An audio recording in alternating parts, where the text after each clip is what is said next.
नमस्कार दोस्तों, आज हम इस वीडियो में आपके साथ डिस्कस करेंगे ऑक्सीडाइजिंग फ्लेम के बारे में। Oxidising flame gas welding flame का एक टाइप है। गैस वेल्डिंग फ्लेम तीन टाइप की होती है: न्यूट्रल फ्लेम, कार्बोराइजिंग फ्लेम और ऑक्सीडाइजिंग फ्लेम। इस वीडियो में हम ऑक्सीडाइजिंग फ्लेम के बारे में आपके साथ डिस्कस करेंगे।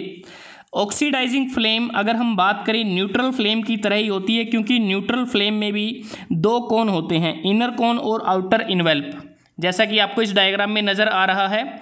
लेकिन फ़र्क सिर्फ इतना होता है कि इनर कोन में ऑक्सीजन और एसिटिलीन की मात्रा एक समान होती है, लेकिन ऑक्सीडाइजिंग फ्लेम में ऑक्सीजन की मात्रा एसिटिलीन से ज़्यादा होती है। अगर आप रेशो की बात करते हैं, ऑक्सीजन टू एसिटिलीन का जो रेशो है वो इनर कोन के टेम्परेचर पर डिपेंड करता है। अगर हम बात करें 3427 डिग्री सेल्सियस है तो ऑक्सीजन और एसिटिलीन की रेशो होती है 1.5:1। अगर टेम्परेचर 3315 डिग्री सेल्सियस है तो रेशो होती है 2.5:1। मतलब कि ऑक्सीडाइजिंग फ्लेम में एक्सेस ऑक्सीजन इसमें होती है। और इसमें दो कोन होते हैं, इनर कोन जिसका टेम्परेचर रहता है 3300 डिग्री सेल्सियस से 3500 डिग्री सेल्सियस के बीच में, और वो पॉइंटेड होती है। अगर आउटर इन्वेलप की बात करें, वो न्यूट्रल फ्लेम के मुकाबले शॉर्टर भी होती है और नैरो भी होती है, और लाइट ब्लू कलर का उसका अपीयरेंस होता है। अगर हम बात करें जो ऑक्सीडाइजिंग फ्लेम है, अगर हम उसको मेटल्स पे यूज़ करते हैं तो वो उसको ऑक्सीडाइज कर देता है, और जिसके कारण जो वेल्ड बीड है वो हमें डर्टी अपीयरेंस वो शो करता है।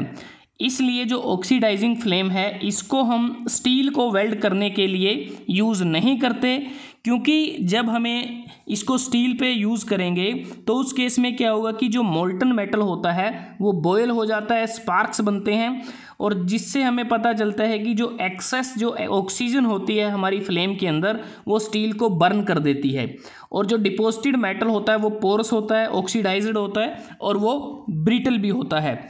और जो ऑक्सीडाइजिंग फ्लेम है, जब हम इसे कैसे इसमें हम प्रोड्यूस कर सकते हैं, अगर बात करें, ये वेल्डिंग टॉर्च है। वेल्डिंग टॉर्च में अगर आप देखें, एक ब्लू रेगुलेटर है जो ऑक्सीजन गैस के लिए यूज किया जाता है, रेड जो कलर का रेगुलेटर वो एसिटिलीन के लिए यूज किया जाता है। सबसे पहले हम न्यूट्रल फ्लेम को एडजस्ट करते हैं। न्यूट्रल फ्लेम को एडजस्ट करने के बाद ग्रेजुअली धीरे धीरे एसिटिलीन का जो अमाउंट है उसको कम किया जाता है, और उसके बाद ऑक्सीजन की जो अमाउंट है उसको बढ़ा दिया जाता है। और आप देखेंगे इसको हम ऑक्सीजन की अमाउंट को तब तक थोड़ा इंक्रीज़ करते रहते हैं जब तक जो इनर कोन होता है वो शॉर्ट हो ना जाए, मतलब कि जो उसकी एक्चुअल लेंथ होती है स्टार्टिंग में उसका वो 1/10 पार्ट ना बन जाए, तब तक हम ऑक्सीजन को इंक्रीज़ करते रहते हैं। और जब ये फ्लेम पूरी तरह से एडजस्ट हो जाती है और इनर कोन हमारा पॉइंटेड हो जाता है और दिखने में हल्का सा वो पर्पल कलर का नज़र आता है, तो इस प्रकार ऑक्सीडाइजिंग फ्लेम को प्रोड्यूस किया जाता है। और कह सकते हैं कि जो ऑक्सीडाइजिंग फ्लेम जब हम प्रोड्यूस करते हैं उसमें ऑक्सीजन स्लाइटली 1 वॉल्यूम से ज़्यादा रहती है और ऑक्सीजन एसिटिलीन का 1 वॉल्यूम रहता है। और जब फ्लेम हमारी वेल्डिंग टॉर्च से बाहर निकलती है इस नोज़ल के थ्रू, तो वो बिना स्मोक के होती है, लेकिन वो नॉइसी होती है, थोड़ी आवाज़ करती है।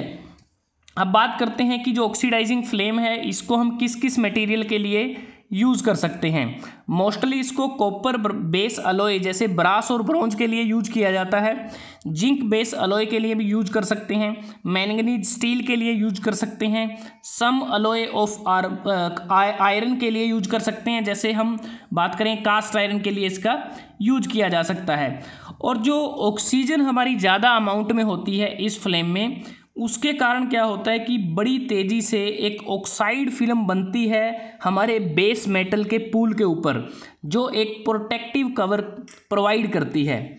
और अगर हम बात करें, इसको ज़्यादातर एप्लीकेशन में यूज़ नहीं किया जाता, क्योंकि ये जो मेटल होता है उसको बड़ी कह सकते हैं कि बैडली उसको ऑक्सीडाइज कर देती है, इसलिए इसका कम यूज़ करते हैं। मोस्टली इसको ब्रास और ब्रॉन्ज की वेल्डिंग के लिए ही इसका यूज किया जाता है।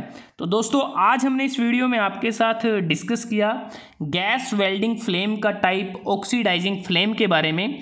अगर आपको ये वीडियो अच्छा लगा, आप इसको लाइक कर सकते हैं, शेयर कर सकते हैं अपने दोस्तों के साथ, स्टूडेंट्स के साथ, और चैनल को सब्सक्राइब करना ना भूलें। जल्दी हाजिर होते हैं एक नए वीडियो के साथ, तब तक के लिए धन्यवाद। आपका दिन शुभ रहे।